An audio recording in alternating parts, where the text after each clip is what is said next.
Yaqinda qo'shnimni nogironlar aravachasida qanaqa harakatlanishini ko'rdim. Har bir qadami qanaqa qiyinlik bilan bosib o'tayotganini, bu holat meni juda ta'sirlantirdi.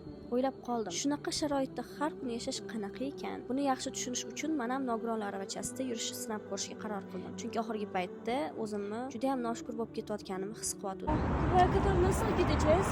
Bu juda ham kuchli tajriba bo'ldi. Dunyoda qanchadan qancha narsalar imkoniyati cheklangan insonlar uchun mos emasligini his qildim. Oddiy narsalar, lift tugmasini yoki eshik o'lchami katta muammoga aylanar ekan. Bu amaliyot meni dunyoqarashimni o'zgartirdi. Men jamoat joylarining qulayligi, insoniy matonati va bir-birimizni qo'llab-quvvatlash qanchalik muhim ekanini yanada chuqurroq angladim.